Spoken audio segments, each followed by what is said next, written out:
ਗੱਲ 10 ਜੁਲਾਈ 2002 ਦੀ ਹੈ।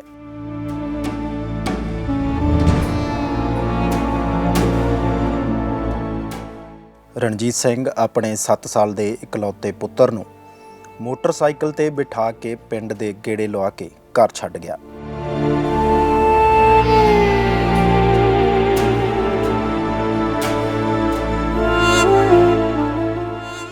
ਕਹਿੰਦਾ ਮੈਂ ਖੇਤ ਕਾਮਿਆਂ ਨੂੰ ਚਾਹ ਫੜਾ ਕੇ ਹੁਣੇ ਵਾਪਸ ਆ ਜਾਣਾ।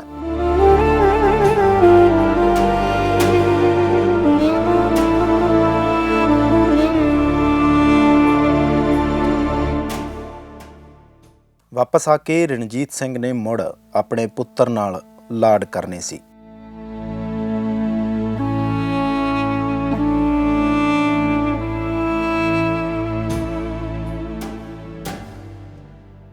ਰਣਜੀਤ ਸਿੰਘ ਘਰੋਂ ਖੇਤ ਵੱਲ ਤਾਂ ਗਿਆ ਪਰ ਵਾਪਸ ਨਾ ਆਇਆ।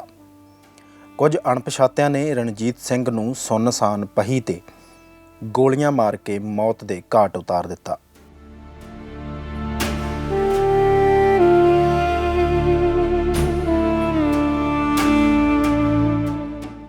ਰਣਜੀਤ ਸਿੰਘ ਡੇਰਾ ਸਿਰਸਾ ਦੇ ਮੁਖੀ ਗੁਰਮੀਤ ਰਾਮ ਰਹੀਮ ਦਾ ਖਾਸਮ ਖਾਸ ਸੀ।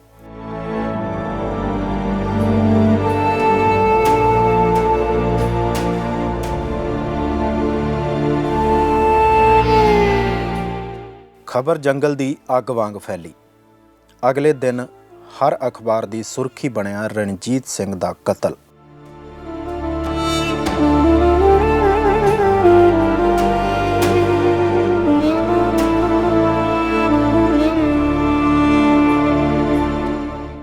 ਪੁਲਿਸ ਤੇਜ਼ੀ ਨਾਲ ਕਾਰਵਾਈ ਵਿੱਚ ਜੁਟ ਗਈ। ਫਿਲਹਾਲ ਪੁਲਿਸ ਨੂੰ ਕੋਈ ਵੀ ਸੁਰਾਗ ਨਹੀਂ ਮਿਲ ਰਿਹਾ ਸੀ। ਘਰ ਤੋਂ ਹੀ ਤਫਤੀਸ਼ ਸ਼ੁਰੂ ਹੋਈ।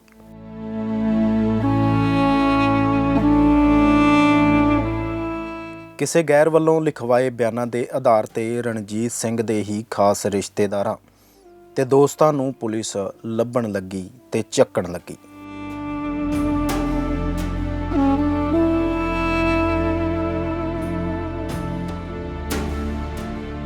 ਇਸ ਕਹਾਣੀ ਦੇ ਵਿੱਚ ਪਹਿਲਾ ਮੋੜ ਉਸ ਵੇਲੇ ਆਇਆ ਜਦ ਰਣਜੀਤ ਸਿੰਘ ਦੇ ਆਪਣੇ ਹੀ ਪਰਿਵਾਰ ਨੂੰ ਤਸ਼ੱਦਦ ਝੱਲਣਾ ਪਿਆ। ਰਣਜੀਤ ਸਿੰਘ ਦਾ ਰਿਸ਼ਤੇਦਾਰੀ ਦੇ ਵਿੱਚੋਂ ਸਾਲਾ ਸੂਰਤ ਮਲਿਕ, ਜਿਨ੍ਹਾਂ ਦੇ ਬੜੇ ਕਰੀਬੀ ਰਿਸ਼ਤੇ ਵੀ ਨੇ ਔਰ ਕਰੀਬੀ ਰਿਲੇਸ਼ਨ ਵੀ ਨੇ। ਰਣਜੀਤ ਸਿੰਘ ਨਾਲ ਉਹਨਾਂ ਦਾ ਪਿਆਰ ਤੇ ਮੁਹੱਬਤ ਬਹੁਤ ਜ਼ਿਆਦਾ, ਪਰ ਪ੍ਰਸ਼ਾਸਨ ਨੇ ਇਸ ਤਰੀਕੇ ਦੇ ਨਾਲ ਇਹ ਸਭ ਨੂੰ ਦਿਖਾਉਣ ਦੀ ਕੋਸ਼ਿਸ਼ ਕੀਤੀ ਕਿ ਇਹ ਸਾਰਾ ਕੁਝ ਪਰਿਵਾਰ ਨੇ ਕੀਤਾ ਹੈ ਜਾਂ ਰਿਸ਼ਤੇਦਾਰਾਂ ਨੇ ਕੀਤਾ ਹੈ। ਸੂਰਤ ਮਲਿਕ ਨੇ ਖੁਦ ਦੱਸਿਆ ਕਿ ਉਹਨਾਂ ਨੂੰ ਇਹ ਕਹਿ ਕੇ ਅਰੈਸਟ ਕਰ ਲਿਆ ਗਿਆ, ਗ੍ਰਿਫਤਾਰ ਕਰ ਲਿਆ ਗਿਆ ਕਿ ਸਾਨੂੰ ਤੁਹਾਡੇ ਤੇ ਸ਼ੱਕ ਹੈ ਕਿਉਂਕਿ ਤੁਹਾਡੀ ਆਪਣੇ ਜੀਜਾ ਜਾਣੀ ਰਣਜੀਤ ਸਿੰਘ ਦੇ ਨਾਲ ਰੰਜਿਸ਼ ਹੈ, ਤੁਹਾਡੀ ਆਪਸ ਦੇ ਵਿੱਚ ਬਣਦੀ ਨਹੀਂ, ਤਾਂ ਇਸ ਆਧਾਰ ਤੇ ਅਸੀਂ ਤੁਹਾਡੇ ਨਾਲ ਪੁੱਛਗਿੱਛ ਕਰਨੀ ਚਾਹੁੰਦੇ ਹਾਂ। ਪੁੱਛਗਿੱਛ ਹੀ ਨਹੀਂ, ਇੰਟਰੋਗੇਸ਼ਨ ਵੀ ਇੱਕ ਅਪਰਾਧੀ ਦੇ ਵਾਂਗ ਕੀਤੀ ਗਈ।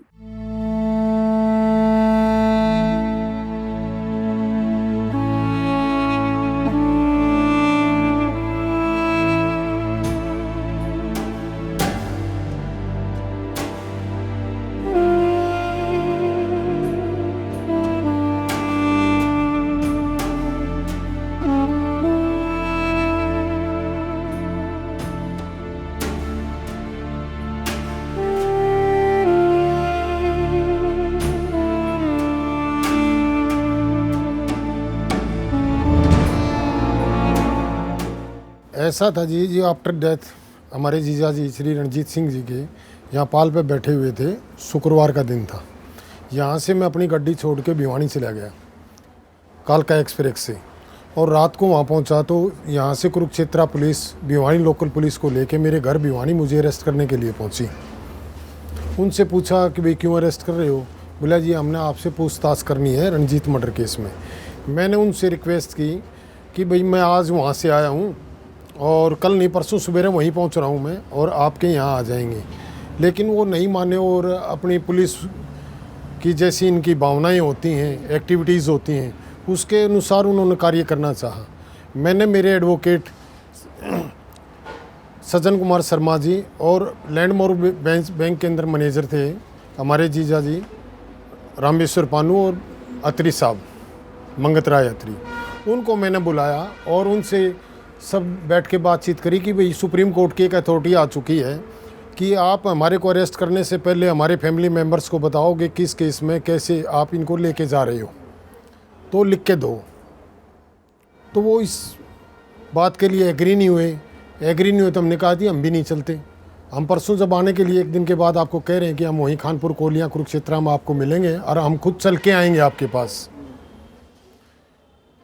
तो वो वहाँ से आ गए और वहाँ लोकल पुलिस में जो थे वो मेरे अवेयरनेस थे, उन्होंने भी कहा कि ये सोशल एक्टिविटीज़ में काफ़ी गेम्स वगैरह में बच्चों को यहाँ स्टेडियम वगैरह के अंदर हैंडबॉल है, बास्केटबॉल है, इस तरीके की एक्टिविटीज़ यहाँ करता है और सोशल वर्क है, खेलों गाँव के अंदर खेल वगैरह भी करवाता है, तो ऐसा नहीं कर सकता जी। तो वो उनके कहने के बाद और आपसी बातचीत के बाद वो यहाँ वापसी आ गई कुरुक्षेत्र। हाँ, उसके बाद कुरुक्षेत्र आने के बाद यहाँ से सिविल ड्रेस के अंदर आए और हम यहाँ से खानपुर कोलियाँ से पंचायती आदमी हमारे रिश्तेदार और लेके मेरे को CIA कुरुक्षेत्र ले गया, जहाँ वर्मा जी इंस्पेक्टर होते थे। उन्होंने मेरे से पूछताछ करी। उन्होंने कहा कि आपके बहनोई के आपकी बनती नहीं है, जबकि ज़िंदगी में कभी ऐसा नहीं हुआ। उससे जिस दिन उनका मर्डर हुआ उससे पहले ही दिन मैं और जस्टिस साहब के भाई अपने सेशन जज थे नाटा साहब, अब तो रिटायर हो चुके हैं, और उनके बड़े भाई गुलाब चंद नाटा, हम दोनों आए हुए थे। हमने मौसाजीन और हमने साथ यहाँ खाना खाया था बैठ के टेबल पे। और रंजीत सिंह अपने पीछे बेडरूम में ले जाकर मुस्कुराते हुए कहने लगे, भाई तू मेरा रिश्तेदार भी है, मेरा भाई भी है, मेरा दोस्त भी है। ये सब बातें हमारी हुई, लेकिन जो अंदरूनी रूप से उनको थर्टेन किया जा रहा था डेरे की तरफ से, उन जो बातें बाद में खुलकर आई उस समय तक ने तो उन्होंने हमारे को डिस्क्लोज किया, ने हमारे को मालूम था।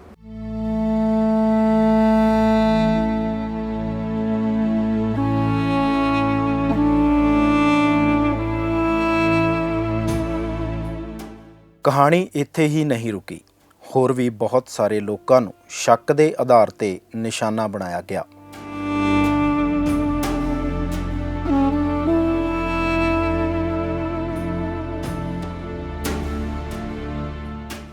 ਉਸ ਸਮੇਂ ਰਣਜੀਤ ਸਿੰਘ ਨੂੰ ਦੁਨੀਆ ਤੋਂ ਗਿਆ ਬਹੁਤਾ ਸਮਾਂ ਨਹੀਂ ਸੀ ਹੋਇਆ। ਪਰਿਵਾਰ ਸਦਮੇ 'ਚ ਸੀ। ਇਸ ਵਿਚਾਲੇ ਪੁਲਿਸ ਇਹ ਸਭ ਕਰਦੀ ਗਈ। ਥੋੜੇ ਹੀ ਦਿਨਾਂ ਬਾਅਦ ਪਰਿਵਾਰ ਨੇ ਇਸ ਮਾਮਲੇ ਦੀ ਪੈਰਵਾਈ ਕੀਤੀ ਤੇ ਦਰਜ ਮਾਮਲੇ 'ਚ ਸੋਧਾਂ ਕਰਵਾਈਆਂ।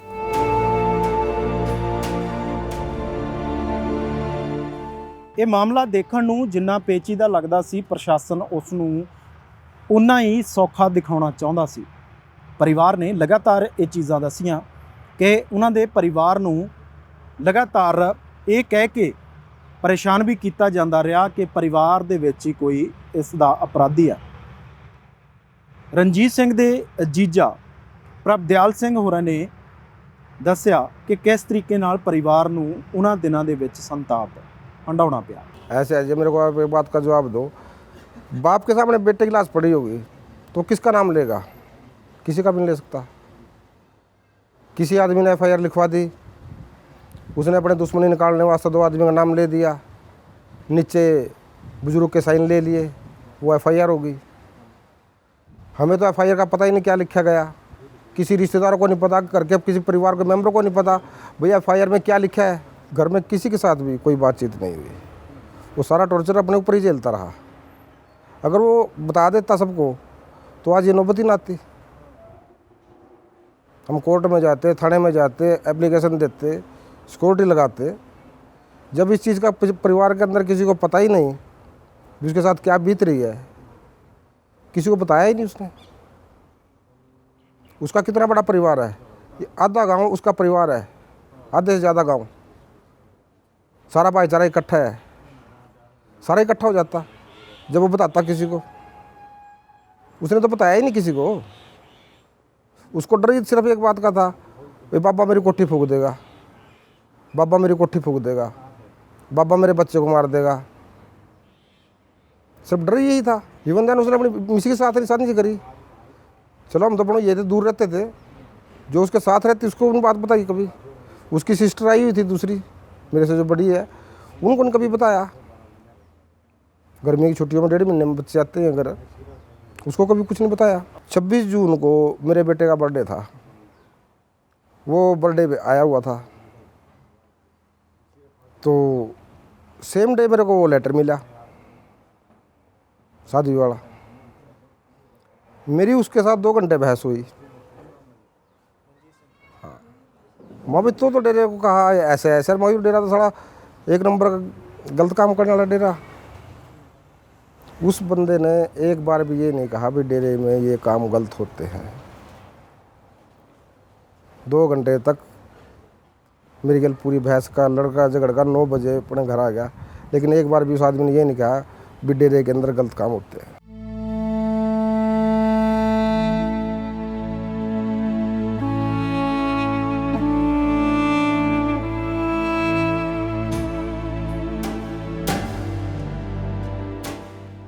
ਹੁਣ ਤਫਤੀਸ਼ ਆਪਣੇ ਸਹੀ ਰਾਹ ਪੈ ਚੁੱਕੀ ਸੀ।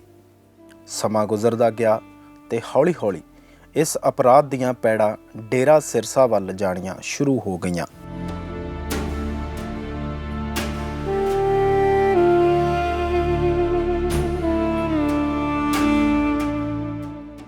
ਰਣਜੀਤ ਸਿੰਘ ਦੇ ਕਤਲ ਤੋਂ ਕੁਝ ਸਮੇਂ ਬਾਅਦ ਸਿਰਸਾ ਦੇ ਰਹਿਣ ਵਾਲੇ ਪੱਤਰਕਾਰ ਰਾਮਚੰਦਰ ਛਤਰਪਤੀ ਤੇ ਜਾਨਲੇਵਾ ਹਮਲਾ ਹੋਇਆ।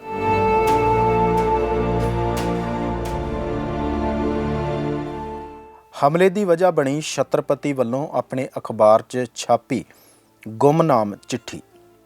ਦਰਅਸਲ ਇਹ ਚਿੱਠੀ ਇੱਕ ਗੁੰਮਨਾਮ ਸਾਧਵੀ ਵੱਲੋਂ ਸਮੇਂ ਦੀ ਭਾਰਤ ਤੇ ਪੰਜਾਬ ਸਰਕਾਰ ਦੇ ਨਾਂ ਲਿਖੀ ਗਈ ਸੀ।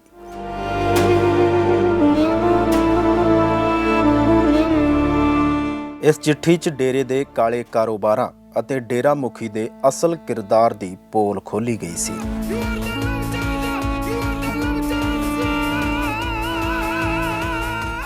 ਚਿੱਠੀ 'ਚ ਦਰਜ ਸੀ, ਮੈਂ ਪੰਜਾਬ ਦੀ ਰਹਿਣ ਵਾਲੀ ਹਾਂ ਅਤੇ 5 ਸਾਲਾਂ ਤੋਂ ਡੇਰਾ ਸੱਚਾ ਸੌਦਾ ਸਿਰਸਾ ਹਰਿਆਣਾ ਵਿੱਚ ਸਾਧੂ ਲੜਕੀ ਦੇ ਰੂਪ ਵਿੱਚ ਕੰਮ ਕਰ ਰਹੀ ਹਾਂ। ਮੇਰੇ ਨਾਲ ਇੱਥੇ ਸੈਂਕੜੇ ਕੁੜੀਆਂ ਨੇ ਜੋ 16 ਤੋਂ 18 ਘੰਟੇ ਸੇਵਾ ਕਰਦੀਆਂ ਨੇ। ਸਾਡਾ ਇੱਥੇ ਸਰੀਰਕ ਸ਼ੋਸ਼ਣ ਕੀਤਾ ਜਾਂਦਾ। ਇਸ ਦੇ ਨਾਲ ਹੀ ਡੇਰੇ ਦੇ ਮਹਾਰਾਜ ਗੁਰਮੀਤ ਸਿੰਘ ਰਾਮ ਰਹੀਮ ਵੱਲੋਂ ਵੀ ਬਲਾਤਕਾਰ ਕੀਤਾ ਜਾਂਦਾ। ਮੈਂ BA ਪਾਸ ਕੁੜੀ ਹਾਂ। ਮੇਰੇ ਪਰਿਵਾਰ ਦੇ ਲੋਕ ਰਾਮ ਰਹੀਮ ਦੇ ਅੰਧ ਭਗਤ ਨੇ। ਉਹਨਾਂ ਦੀ ਪ੍ਰੇਰਨਾ ਦੇ ਨਾਲ ਹੀ ਮੈਂ ਡੇਰੇ ਵਿੱਚ ਸਾਧੂ ਬਣੀ ਸੀ।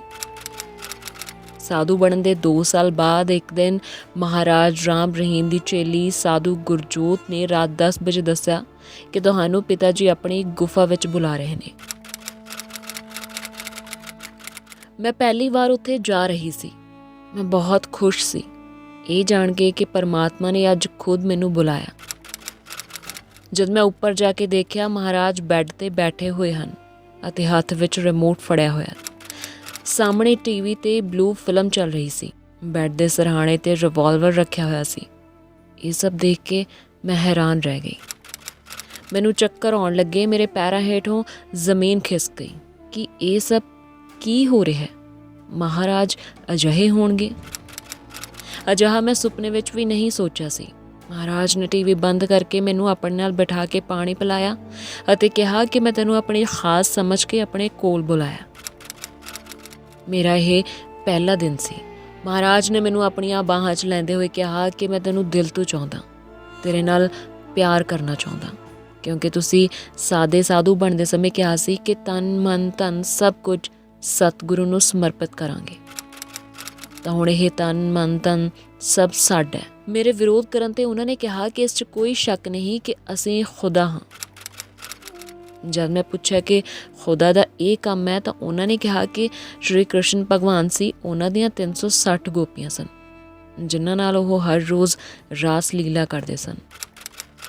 ਫਿਰ ਵੀ ਲੋਕ ਉਹਨਾਂ ਨੂੰ ਪਰਮਾਤਮਾ ਮੰਨਦੇ ਨੇ। ਇਹ ਤਾਂ ਕੋਈ ਨਵੀਂ ਗੱਲ ਨਹੀਂ ਸੀ। ਮੈਂ ਚਾਹਾਂ ਤਾਂ ਇਸ ਰਿਵਾਲਵਰ ਨਾਲ ਤੈਨੂੰ ਮੌਤ ਦੇ ਘਾਟ ਉਤਾਰ ਕੇ ਤੇਰਾ ਸੰਸਕਾਰ ਕਰ ਸਕਦਾ।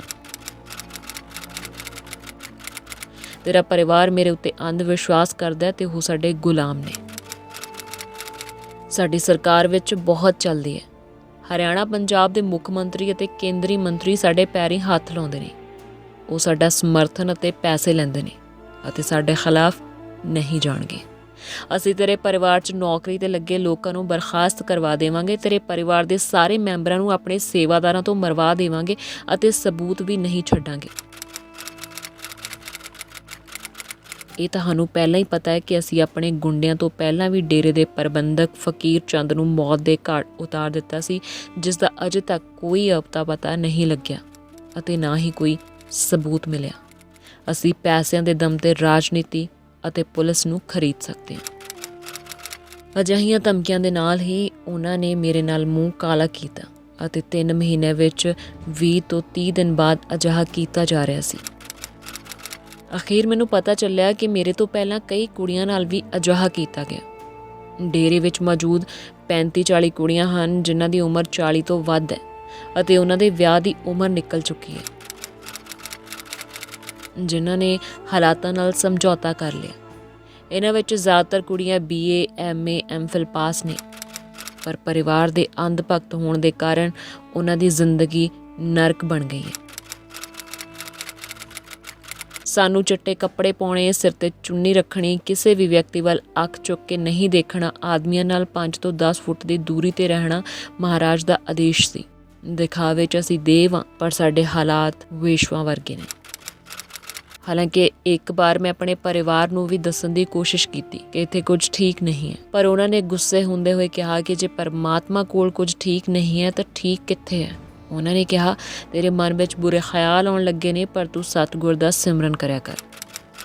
ਮੈਂ ਮਜਬੂਰ ਹਾਂ, ਸਤਿਗੁਰ ਦਾ ਆਦੇਸ਼ ਸਾਨੂੰ ਮੰਨਣਾ ਪੈਂਦਾ। ਇੱਥੇ ਕੋਈ ਵੀ ਕੁੜੀ ਆਪਸ ਵਿੱਚ ਗੱਲ ਨਹੀਂ ਕਰ ਸਕਦੀ, ਆਪਣੇ ਪਰਿਵਾਰ ਵਾਲਿਆਂ ਨਾਲ ਫੋਨ ਤੇ ਗੱਲ ਵੀ ਨਹੀਂ ਕਰ ਸਕਦੀ। ਜੇਕਰ ਕੋਈ ਕੁੜੀ ਡੇਰੇ ਦੀ ਸੱਚਾਈ ਬਾਰੇ ਗੱਲ ਕਰਦੀ ਹੈ ਤਾਂ ਉਸ ਦਾ ਮੂੰਹ ਬੰਦ ਕਰ ਦਿੱਤਾ ਜਾਂਦਾ ਹੈ।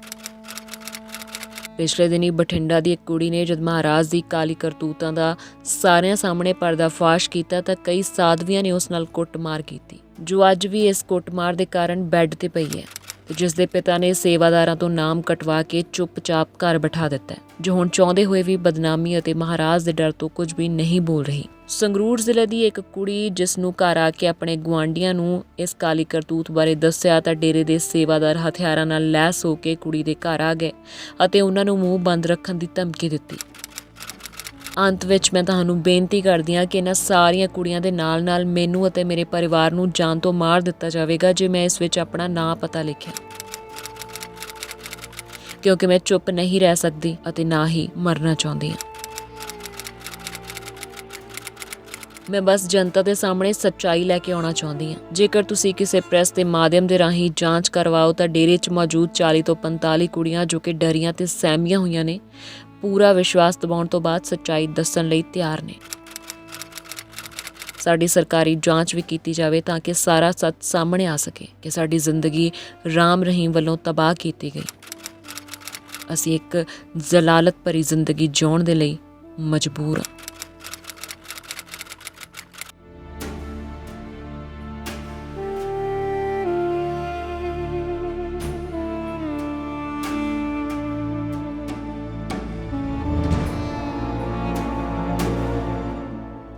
ਹੁਣ ਇਹ ਚਿੱਠੀ ਘਰ ਘਰ ਪਹੁੰਚ ਚੁੱਕੀ ਸੀ। ਡੇਰਾ ਮੁਖੀ ਤੇ ਉਸ ਦੇ ਸਾਥੀਆਂ ਨੂੰ ਸ਼ੱਕ ਸੀ ਕਿ ਇਹ ਕੰਮ ਰਣਜੀਤ ਸਿੰਘ ਨੇ ਕੀਤਾ ਹੈ, ਕਿਉਂਕਿ ਰਣਜੀਤ ਸਿੰਘ ਨੂੰ ਜਦ ਡੇਰੇ ਦੀ ਸੱਚਾਈ ਪਤਾ ਲੱਗੀ ਸੀ ਤਾਂ ਉਹ ਡੇਰਾ ਛੱਡ ਆਪਣੇ ਪਰਿਵਾਰ ਨਾਲ ਆਪਣੇ ਪਿੰਡ ਖਾਨਪੁਰ ਕੋਲੀਆਂ ਵਾਪਸ ਆ ਚੁੱਕਿਆ ਸੀ।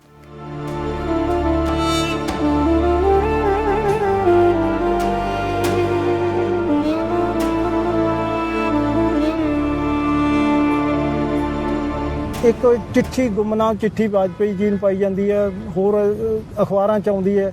ਖਾਸ ਕਰਕੇ ਕੁਰਸ਼ੇਤਰ ਏਰੀਏ 'ਚ ਬਹੁਤ ਜ਼ਿਆਦਾ ਪ੍ਰਚਲਿਤ ਹੋ ਗਈ, ਵੰਡੀ ਗਈ ਹੈ। ਉਹ 'ਚ ਜਦੋਂ ਵੰਡੀ ਗਈ ਤੇ ਉਹ ਇਹਨੂੰ ਇਹ ਹੋ ਗਿਆ ਵੀ ਇਹ ਰਣਜੀਤ ਸਿੰਘ ਨੇ ਤੇ ਰਣਜੀਤ ਸਿੰਘ ਦੀ ਭੈਣ ਨੇ ਪਾਈ ਹੈ। ਇਹ ਸ਼ੱਕ ਹੋਇਆ, ਇਹਨੂੰ ਸ਼ੱਕ ਹੋਇਆ। ਤੇ ਕੀ ਸੀ ਵੀ ਰਣਜੀਤ ਸਿੰਘ ਦੀਆਂ 2 ਬੇਟੀਆਂ ਤੇ ਇੱਕ ਭੈਣ, ਉਹ ਬੇਟੀਆਂ ਸਕੂਲ 'ਚ ਪੜ੍ਹਦੀਆਂ ਸੀ, ਛੋਟੀਆਂ ਸੀਗੀਆਂ ਤੇ ਇਹ ਡੇਰੇ ਦੇ ਸਕੂਲ ਸੀ, ਡੇਰੇ ਦਾ ਸਰ ਸੀ। ਉਸੇ ਡੇਰੇ ਦੇ ਅੰਦਰ ਜੋ ਉਹਨੇ ਐਜੂਕੇਸ਼ਨ, ਹਾਂ, ਵਿੱਚ ਹੋਸਟਲ ਸੀ, ਵਿੱਚ ਉੱਥੇ ਸਾਰਾ ਹੋਸਟਲ 'ਚ ਹੀ ਰਹਿੰਦੀਆਂ ਸੀ ਬੱਚੀਆਂ ਉੱਥੇ। ਤੇ ਇਹਦੀ ਭੈਣ ਡੇਰੇ 'ਚ ਸਾਧੂ ਵੀ ਸੀ ਤੇ ਉਹ ਟੀਚਰ ਦੇ ਤੌਰ ਤੇ ਬੱਚਿਆਂ ਨੂੰ ਪੜ੍ਹਾਉਂਦੀ ਵੀ ਸੀ, ਠੀਕ ਹੈ, ਕੁੜੀਆਂ ਨੂੰ। ਉਹ ਜਦੋਂ ਚਿੱਠੀ ਗੁੰਮਨਾਮ ਚਿੱਠੀ ਆਈ ਤੇ ਉਦੋਂ ਇਹਨੂੰ ਰਣਜੀਤ ਸਿੰਘ ਨੂੰ ਸਾਰਾ, ਰਣਜੀਤ ਸਿੰਘ ਦੀ ਭੈਣ ਨੇ ਸਾਰਾ ਹਕੀਕਤ ਜੋ ਡੇਰੇ 'ਚ ਹੋ ਰਹੀ ਸੀ, ਕੁੜੀਆਂ ਨਾਲ ਬਲਾਤਕਾਰ ਹੋ ਰਿਹਾ ਸੀ, ਕੀ ਹੋ ਰਿਹਾ ਸੀ, ਸਾਰਾ ਇਹਨੂੰ ਦੱਸਤਾ ਸੀ। ਪਹਿਲਾਂ ਰਣਜੀਤ ਸਿੰਘ ਨੂੰ ਕੋਈ ਜਾਣਕਾਰੀ ਨਹੀਂ ਪਹਿਲਾਂ ਸੀ ਇਹਦੇ ਬਾਰੇ? ਰਣਜੀਤ ਸਿੰਘ ਤਾਂ ਇਹਨੂੰ ਰੱਬ ਮੰਨਦਾ ਸੀ। ਰਣਜੀਤ ਸਿੰਘ ਤਾਂ ਇਹਨੇ ਮਾਰਦਾ ਰਣਜੀਤ ਸਿੰਘ ਨੂੰ, ਤਾਂ ਰਣਜੀਤ ਸਿੰਘ ਨੂੰ ਇਹ ਕਹਿ ਦਿੰਦਾ ਵੀ ਉੱਥੇ ਜਾ ਕੇ ਤੂੰ ਗੋਲੀ ਮਾਰ ਕੇ ਆਪ ਮਰ ਜਾ, ਤੇ ਰਣਜੀਤ ਸਿੰਘ ਦਾ ਇੰਨਾ ਭਰੋਸਾ ਕਰਦਾ। ਉਹ ਵੀ ਨਹੀਂ ਮੋੜਦਾ ਸੀ ਇਹਨੂੰ। ਇੱਥੋਂ ਤੱਕ ਉਹਦਾ ਵਿਸ਼ਵਾਸ ਪਾਤਰ ਸੀਗਾ, ਇੰਨਾ ਮੰਨਦਾ ਸੀ ਉਹਨੂੰ। ਤੇ ਉਹ ਜਦੋਂ ਫਿਰ ਉਹਨੇ ਦੱਸਿਆ ਤੇ ਇਹਦਾ ਇੱਕਦਮ ਦਿਲ ਟੁੱਟ ਗਿਆ, ਤੇ ਦੋਨੇ ਬੇਟੀਆਂ ਨੂੰ ਤੇ ਭੈਣ ਨੂੰ ਡੇਰਿਓਂ ਲੈ ਗਿਆ।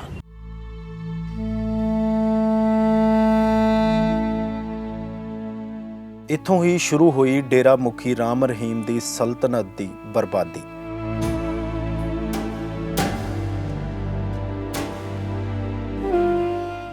ਹੁਣ ਪਰਿਵਾਰ ਵੱਲੋਂ ਇਸ ਕੇਸ ਨੂੰ ਅੰਜਾਮ ਤੱਕ ਲੈ ਕੇ ਜਾਣ ਲਈ ਜੱਦੋ-ਜਹਿਦ ਪੂਰੇ ਜ਼ੋਰਾਂ ਤੇ ਸੀ। ਆਖਰ ਇਹ ਕੇਸ CBI ਕੋਰਟ ਅੰਬਾਲਾ ਕੋਲ ਆ ਗਿਆ। ਹੁਣ ਇਹ ਅਦਾਲਤ ਪੰਚਕੂਲਾ 'ਚ ਲੱਗਦੀ ਹੈ। ਪਰਿਵਾਰ ਨੂੰ ਇਨਸਾਫ ਲਈ ਅਨੇਕਾਂ ਤਸ਼ੱਦਦ ਝੱਲਣੇ ਪਏ।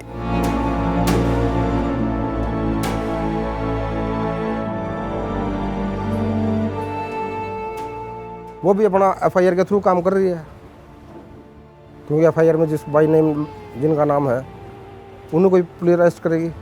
वो अरेस्ट भी हुए हैं, टॉर्चर भी हुए हैं। उसके बाद जब रस्म पकड़ी के बाद वो SP साहब से मिले हम, कहा भी आप गलत ट्रैक पर चल रहे हो, ट्रैक दूसरा है। बस अब सरकार के बारे में क्या कहें यार, सरकार के बारे में कहने का फ़ायदा कुछ नहीं। सरकारें तो आवांगी जावांगी, ऐसे ही चलता रहा। कल तो BJP भी उसके फेवर में थी, उसको चेक दे रहे थे, फिर BJP की सरकार में अरेस्ट भी होता है। सरकार का क्या करोगे आप?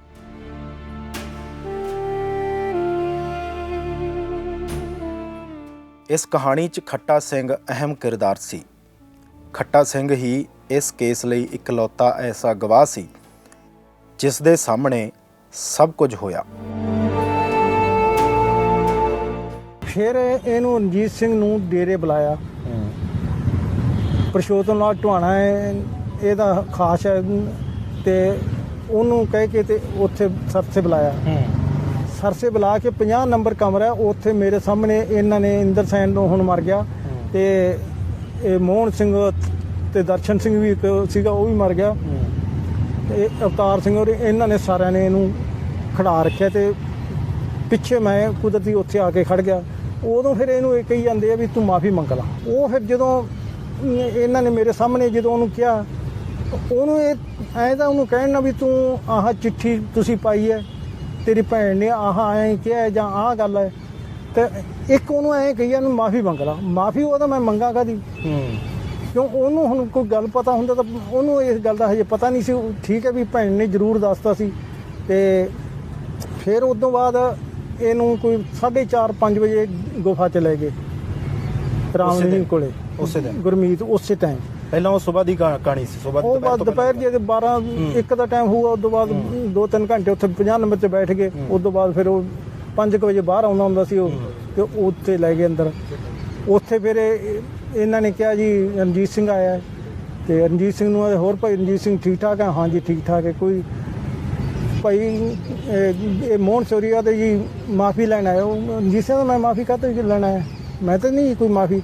ਜਾਣੀ ਰਣਜੀਤ ਸਿੰਘ ਨੂੰ ਕੋਈ ਨਹੀਂ ਪਤਾ ਸੀਗਾ ਕਿ ਕੋਈ ਚਿੱਠੀ ਲਿਖੀ ਗਈ ਹੈ ਔਰ ਕੋਈ ਵਾਇਰਲ ਹੋਈ ਹੈ ਜਾਂ ਇਹ ਗੱਲ ਕਿਸ ਵਿਸ਼ੇ ਤੇ ਕਰ ਰਹੇ ਆ, ਉਹਨੂੰ ਪਤਾ ਹੀ ਨਹੀਂ ਸੀ ਪੂਰੀ ਕਹਾਣੀ ਦਾ। ਬਾਕੀ ਉਹਨੇ ਕੋਈ ਉਹਦੇ ਦਿਲ 'ਚ ਹੈ ਹੀ ਪਰ ਉਹ ਨਹੀਂ। ਕਹਿ ਰਹੇ ਕਿ ਤੁਸੀਂ ਸੌਰੀ ਮੰਗੋ। ਸੌਰੀ ਮੰਗੋ। ਉਹ ਮੰਗੇ ਤਾਂ ਮੰਗੇ ਕਾਹਦੀ। ਫਿਰ ਇਹ ਗੁਰਮੀਤ ਨੇ ਕਿਹਾ ਵੀ ਕੋਈ ਨੂੰ ਕੋਈ ਬੇਟਾ ਜਾਣੇ ਚ ਹੋ ਜਾਂਦੀ ਕਈ ਵਾਰ, ਕੋਈ ਹੈਗੀ ਤਾਂ ਦੱਸ ਦੇ, ਆਪਾਂ ਇਕੱਲੇ ਕਰ ਲੈਂਦੇ ਆ, ਇਹਨਾਂ ਨੂੰ ਪਾਸੇ ਕਰ ਰਾਮ ਰਹੀਮ ਸਾਹਮਣੇ ਬੈਠੇ ਨੇ। ਰਾਮ ਰਹੀਮ। ਫਿਰ ਇਹ ਵੀ ਉਹਨੇ ਕਿਹਾ ਵੀ ਆਪਾਂ ਦੋਨੇ ਪੈ ਜਾਂਦੇ, ਇਹਨਾਂ ਨੂੰ ਸਾਰਿਆਂ ਨੂੰ ਪਾਸੇ ਭੇਜ ਦਿੰਦੇ। ਉਹ ਆਦਾ ਜੀ ਮੈਨੂੰ ਭੇਜਣ ਦੀ ਲੋੜ ਹੀ ਨਹੀਂ, ਜੇ ਹੋਊਗੀ ਤਾਂ ਇਹਨਾਂ ਦੇ ਸਾਹਮਣੇ ਵੀ ਦੱਸੂਗਾ, ਤੇ ਨਹੀਂ ਹੈ ਤਾਂ ਮੇਰੇ ਕੋਲ ਹੈ ਹੀ ਨਹੀਂ।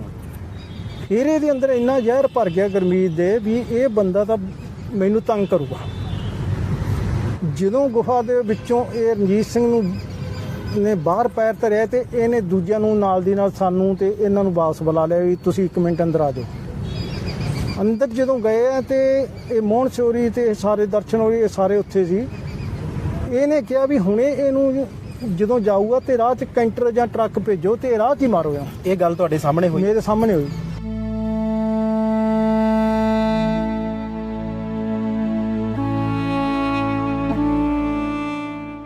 ਰਣਜੀਤ ਸਿੰਘ ਦਾ ਜਿਸ ਜਗ੍ਹਾ ਤੇ ਕਤਲ ਹੋਇਆ ਤੁਹਾਨੂੰ ਉਹ ਵੀ ਜ਼ਰੂਰ ਦਿਖਾਵਾਂਗੇ।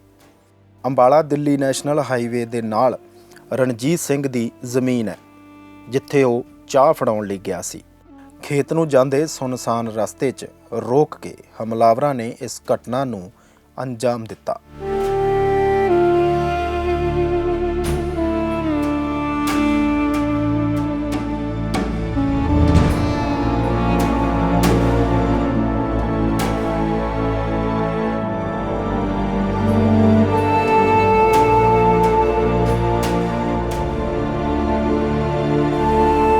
ਦੱਸਿਆ ਜਾ ਰਿਹਾ ਹੈ ਕਿ ਉਸ ਸਮੇਂ ਇਸ ਰਸਤੇ ਦੇ ਦੋਨਾਂ ਪਾਸੇ ਗੰਨੇ ਦੀ ਖੇਤੀ ਸੀ ਤੇ ਕਿਸੇ ਨੂੰ ਆਸ-ਪਾਸ ਕੁਝ ਦਿਖਾਈ ਵੀ ਨਹੀਂ ਦਿੰਦਾ ਸੀ।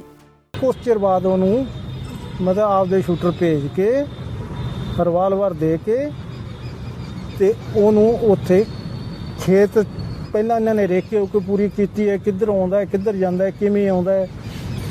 ਜਦੋਂ ਸ਼ਾਮ ਦੀ ਦੁਪਹਿਰ ਦੀ ਚਾਹ ਲੈ ਕੇ ਉਹ ਖੇਤ ਗਿਆ ਤੇ ਦੋਨਾਂ ਪਾਸੇ ਪਹੀ ਕੋਈ ਦੋ ਕੁ ਕਰਮਾਂ ਦੀ ਪਹੀ ਹੋਊਗੀ, ਉਹਦੇ ਇੱਧਰ ਵੀ ਕਮਾਦ ਇੱਧਰ ਵੀ ਕਮਾਦ, ਵਿੱਚ ਦੂਰ ਦੂਰ ਤੱਕ ਕੁਛ ਨਹੀਂ ਦਿਸਦਾ ਸੀ। ਉਹ ਜਦੋਂ ਟੱਪ ਗਿਆ ਤੇ ਇਹਨਾਂ ਨੇ ਕਾਰ ਸੜਕ ਤੇ ਖੜੀ ਕਰਕੇ ਉਹਦੀਆਂ ਬਾਰੀਆਂ ਖੋਲ੍ਹ ਕੇ ਤੇ ਉਹਨੂੰ ਬੰਦ ਨਹੀਂ ਕੀਤੀ, ਸਟਾਰਟ ਹੀ ਰੱਖੀ ਤੇ ਉੱਥੋਂ ਉਤਰ ਕੇ ਇਹ ਬੰਦੇ ਉੱਥੇ ਚਲੇ ਜਾਂਦੇ ਆ। ਉੱਥੇ ਜਾ ਕੇ ਤੇ ਜਦੋਂ ਵਾਪਸ ਆਉਂਦਾ ਹੈ, ਵਾਪਸ ਆਉਂਦੇ ਨੂੰ ਰੋਕ ਕੇ ਤੇ ਉੱਥੇ ਦੇ ਗੋਲੀਆਂ ਮਾਰਦੇ ਆ। ਇੱਧਰ ਬੰਦਾ ਰੋਕਿਆ, ਇੱਧਰ ਦੋਨਾਂ ਪਾਸੇ ਉਹਨੂੰ ਫੜ ਕੇ ਮੋਟਰਸਾਈਕਲ ਉਤਾਰ ਕੇ ਉੱਥੇ ਮਾਰ ਕੇ ਉਸੇ ਟਾਈਮ ਫਿਰ ਇੱਥੇ ਪੁੜਪੜੀਆਂ ਮਾਰੀਆਂ, ਕਿਤੇ ਮਾਰੀਆਂ, ਉੱਥੋਂ ਫਿਰ ਭੱਜ ਕੇ ਇਹ ਕਾਰ 'ਚ ਵੱਜ ਗਿਆ। ਉਹ 'ਚ ਇੱਕ ਪੁਲਿਸ ਮੁਲਾਜ਼ਮ ਵੀ ਸੀਗਾ, ਉਹ ਫਿਰ ਤੁਰੀ ਜਾਂਦੀ ਗੱਡੀ 'ਚ ਯੂਨੀਫਾਰਮ ਪਾਉਂਦਾ ਹੈ।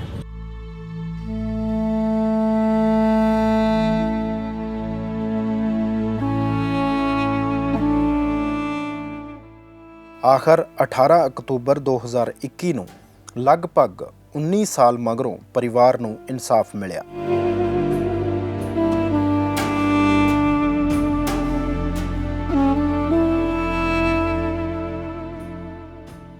ਅੱਜ ਡੇਰਾ ਮੁਖੀ ਸਮੇਤ ਉਸ ਦੇ ਹੋਰ 4 ਸਮਰਥਕਾਂ ਨੂੰ ਉਮਰ ਕੈਦ ਦੀ ਸਜ਼ਾ ਹੋ ਚੁੱਕੀ ਹੈ।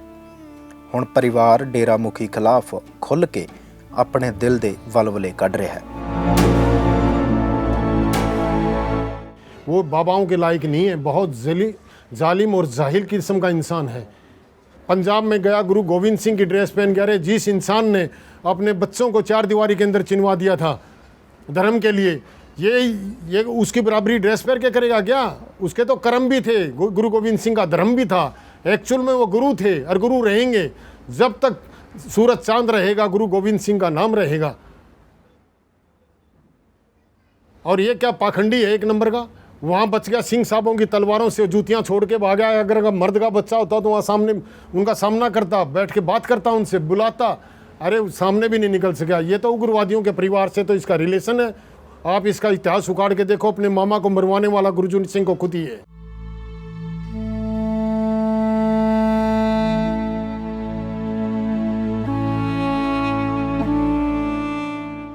ਉਸ ਸਮੇਂ 7 ਕੁ ਸਾਲ ਦਾ ਰਣਜੀਤ ਸਿੰਘ ਦਾ ਪੁੱਤਰ ਜਗਸੀਰ ਹੁਣ ਜਵਾਨ ਹੋ ਚੁੱਕਿਆ ਹੈ। ਆਪਣੇ ਬਚਪਨ ਦੀਆਂ ਯਾਦਾਂ ਨੂੰ ਭਰੇ ਮਨ ਨਾਲ ਯਾਦ ਕਰਦਾ ਹੈ।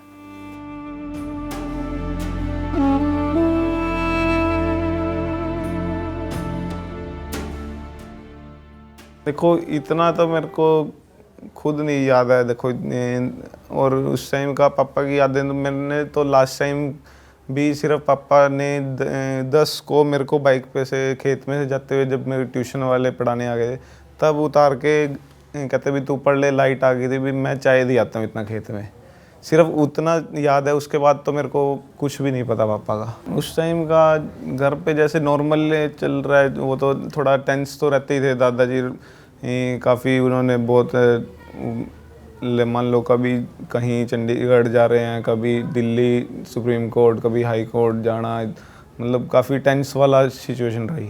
नहीं उससे पहले भी थोड़ा मतलब जब हॉस्टल में गया धीरे धीरे थोड़ा इन वो बच्चे को पता लगता ही है अभी क्या सिचुएशन है और क्या मतलब ऐसा तो है नहीं कि वो जब एकदम बाद में जाके उसको पता लग रहा है कि ऐसे मतलब दादाजी ने मतलब एकदम वो नहीं, धीरे धीरे फैमिली को प्रिपेयर किया इस चीज़ के लिए मतलब प्रॉपर। मैंने अपनी ज़िंदगी के 20 साल ख़राब कर दिए। मेरे फादर साहब ये कहते हैं कि मैंने अपनी ज़िंदगी के 20 साल ख़राब कर दिए डेरे में। वहाँ अपनी मतलब जो उनकी श्रद्धा थी, अपने दिल से जो वो लगे हुए थे भी, वो मैंने अपनी ज़िंदगी के 20 साल ख़राब कर दिए।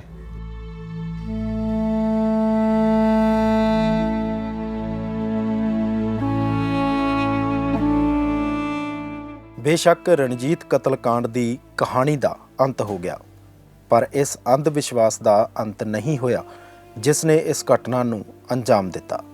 ਉਮੀਦ ਕਰੀਏ ਕਿ ਰਣਜੀਤ ਸਿੰਘ ਦੇ ਪਰਿਵਾਰ ਦੀ ਕਹਾਣੀ ਸੁਣ ਕੇ ਉਹ ਲੋਕ ਜ਼ਰੂਰ ਜਾਗਰੂਕ ਹੋਣਗੇ ਜੋ ਹੁਣ ਵੀ ਕਿਸੇ ਹਨੇਰੀ ਦੁਨੀਆ 'ਚ ਜੀ ਰਹੇ ਨੇ।